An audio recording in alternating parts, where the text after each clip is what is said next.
Hello, guys! Guys, gusto pa may magkaon na mong doon niya ang Jollibee kay layo daw ang Jollibee sa iyang area. Ay, kasad, why Jollibee? Lafang na pod! Thanks Dunya sa pa-Jollibee! More blessings to you and good health always! Guys, karon moad kami sa mong favorite na beach sa Isidro Beach sa Initaw. It's quite a long drive. Nagkanta-kanta na ni sila ba? Paano kaya? Ikaw mo na kaiiyon. Iyon ka?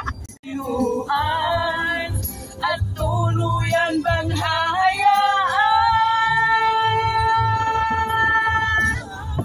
Wala na bang pag-ibig sa puso mo? At di mo na kailangan ang I hope you too enjoyed your concert. From Cagayanero, it will take an hour to Initaw. And kining part guys, mo niyang nice kayo nga forest park sa Initaw. Luag kay siya. Pwede ka magsulod diha nga park. Nagya po yung entrance sa una 35 pesos man to. And dito dapit sa dagat nga side. So nice ang view ana diha sa sulod. Nay mga unggoy, lukso-lukso sa mga kahoy. Finally, after 1 hour, naabot na no.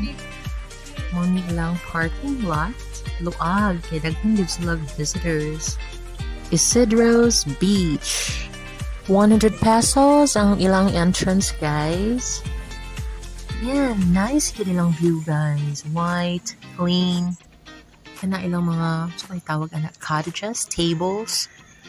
Na ay mga white na mga atup-atup. Or gyapog Bohol, guys, no?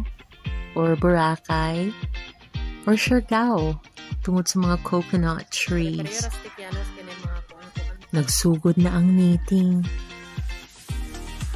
Nice baya kayo ilang sand, guys. Very fine and a little white. So, consider din siya nga white beach.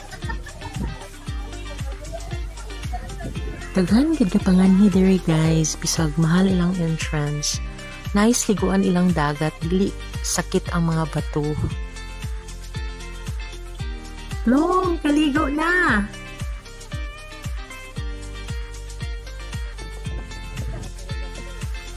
We really enjoyed the beauty and nature of this area.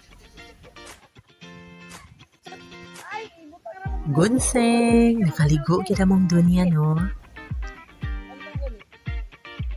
Banlaw. Then, enjoying a few shots of wine. Sorry lang, God. Congrats to Vivian this time.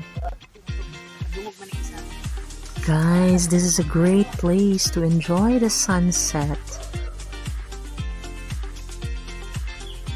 Isidro's Beach, Initaw, Misamis Oriental.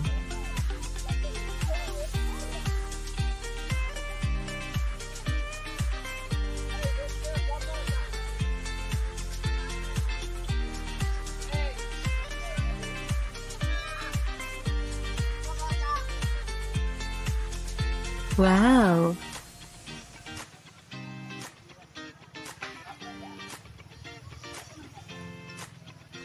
Time for another adventure!